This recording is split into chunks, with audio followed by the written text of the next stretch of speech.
Iran president Ebrahim Raisi മരിക്കാനിടയായ വിമാനാപകടം സംഭവിച്ചത് സാങ്കേതിക പിഴവ് കാരണമെന്നാണ് ഇപ്പോഴത്തെ സൂചന. ഇറാൻ മാധ്യമങ്ങളാണ് ഇത് റിപ്പോർട്ട് ചെയ്തത്. മരണത്തിൽ ഉന്നതതല അന്വേഷണം ഇപ്പോഴും നടക്കുകയാണ്. കൂടുതൽ വിവരങ്ങളുമായി രഞ്ജിത്ത് രാമചന്ദ്രൻ ചേരുകയാണ് ന്യൂസ് ഡെസ്കിൽ നിന്ന്.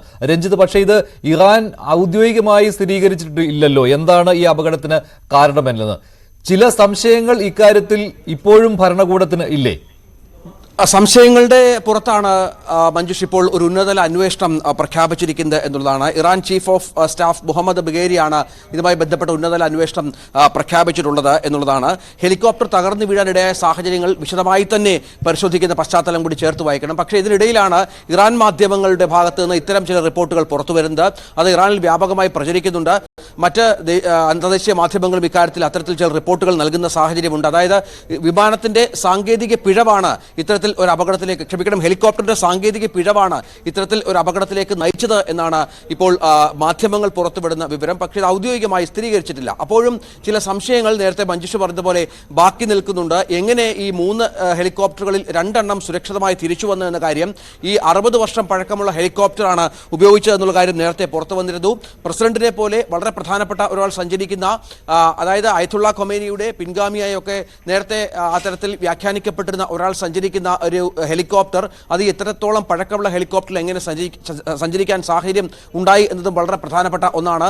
മറ്റൊന്നാണ് ഈ പറഞ്ഞതുപോലെ മറ്റു ചില പാശ്ചാത്യ ശക്തികളുടെ, മറ്റു ചില ശക്തികളുടെ പങ്ക് ഈ അപകടത്തിൽ ഉണ്ട് എന്ന് ചില സംശയങ്ങൾ ഉയർന്നത്. പക്ഷേ അമേരിക്കയിലും ഇസ്രായേലും ഈ വിഷയത്തിൽ ശക്തമായി തന്നെ പ്രതികരിച്ചു കഴിഞ്ഞു. തങ്ങളുടെ അറിവോടുകൂടിയല്ല. സാധാരണ ഇസ്രായേലൊക്കെ ഇത്തരം സംഭവങ്ങളിൽ പങ്കാളിത്തമുണ്ടെങ്കിൽ അവർ തങ്ങളാണ് ഈ സംഭവത്തിന് പിന്നിൽ എന്ന് കൃത്യമായി തന്നെ പറയാറുണ്ട്.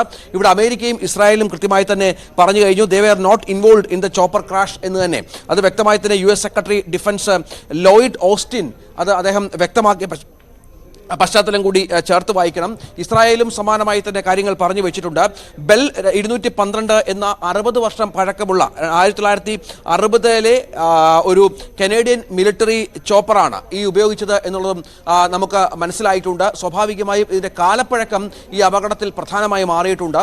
അതുകൊണ്ട് തന്നെയാണ് ഇപ്പോൾ പറഞ്ഞു വെക്കുന്നത് സാങ്കേതിക തകരാറിലേക്ക് കാര്യങ്ങൾ നയിക്കുന്നത്.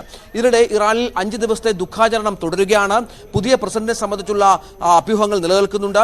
അയത്തുള്ള ഖൊമേനി, ഇറാന്റെ ആത്മീയ നേതാവാണ് ഇതുമായി ബന്ധപ്പെട്ട തീരുമാനം എടുക്കേണ്ടത്. 50 ദിവസത്തിനുള്ളിൽ തെരഞ്ഞെടുപ്പ് നടത്തി പ്രസിഡന്റിനെ തെരഞ്ഞെടുക്കേണ്ട പശ്ചാത്തലമുണ്ട്. ഇപ്പോൾ വൈസ് പ്രസിഡന്റ് മുഹമ്മദ് മൊക്ബേർ ആണ് പ്രസിഡന്റിന്റെ താൽക്കാലിക ചുമതല വഹിക്കുന്നത്. ഇന്ത്യ അടക്കമുള്ള രാജ്യങ്ങളിലും ഇതുമായി ബന്ധപ്പെട്ട 1 ദിവസത്തെ ദുഃഖാചരണം പ്രഖ്യാപിച്ചിട്ടുണ്ട്. അട്ടിമറി സൂചനകൾ നിലവിൽ ലഭ്യമായിട്ടില്ല എന്ന് തന്നെയാണ് മഞ്ജുഷ ഇതുമായി ബന്ധപ്പെട്ട് രഞ്ജിത്താണ് വിവരങ്ങൾ നൽകിയത്. എന്തായാലും ഇപ്പോഴത്തെ സൂചന അങ്ങനെയാണ്, അട്ടിമറി ഒന്നും ഇല്ല എന്നുള്ളത്. പക്ഷേ അന്വേഷണം ഇക്കാര്യത്തിൽ തുടരുകയാണ്. ഔദ്യോഗികമായിട്ട് ഇറാൻ ഇക്കാര്യത്തിൽ ഈ അന്വേഷണം പൂർത്തിയായതിനു ശേഷമേ പ്രതികരണം ഉണ്ടാവുകയുള്ളൂ.